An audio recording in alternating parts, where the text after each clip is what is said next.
Action తీసుకుంటే ఇదిగో దీనికి మేము ఆయన వ్యక్తిగత వ్యాఖ్యలు దాన్ని మేము నెత్తినేసుకోదలుచుకోలేదు, దాన్ని తప్పుపడుతున్నాం. అదే సందర్భంలో ఆ టైంలో మా యాంకర్ దాన్ని ఖండించకపోవడాన్ని తప్పుపడుతూ ఆయన్ని తొలగిస్తున్నాం అని స్టేట్మెంట్ ఇచ్చుంటే హుందాగా ఉండేది కదా సాక్షికి. అలాగే వైసీపీకి కూడా హుందాగా ఉండేది కదా.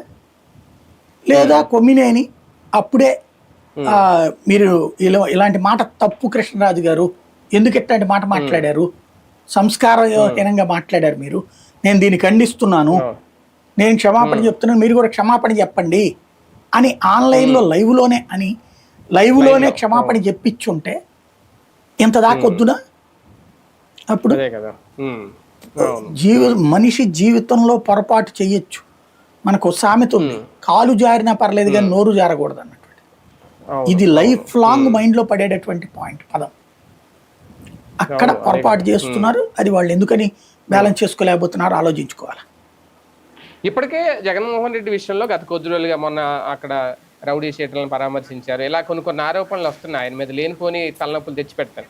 ఇది ఇప్పుడు జగన్కి కూడా ఒక ఇబ్బందికరమైన పరిస్థితి. దీని నుంచి ఏమన్నా మాట్లాడాలి, ఆయన రెస్పాండ్ అవ్వాలా? ఇప్పటివరకు కూడా రెస్పాండ్ అవ్వలేదు అనేది. అంటే బేసిక్గా జగన్ తను తప్పు చేస్తే తను రెస్పాండ్ అవ్వాలి. సాక్షి దాంట్లో జగన్ చెప్పకూడదు, సాక్షి యాజమాన్యం చెయ్యాలి ఆ పని, చేయించాలి అక్కడ. సరే యజమాని జగన్ మీడియా అనొచ్చు. ఇప్పుడు ఆ లెక్కనైతే ఈనాడు, ఆంధ్రజ్యోతి, తెలుగుదేశం మీడియానే అంటారు. వీళ్ళ దాంట్లో జరిగిన దానికి చంద్రబాబు గారు క్షమాపణ చెప్పరు కదా బేసిక్గా. ఇంకోటి ఇప్పుడు ఎవరో ఎడిటర్ని కూడా వీళ్ళ చేతిలో పెట్టలేదు, వేరే వాళ్ళ చేత పెట్టించినట్టున్నారు.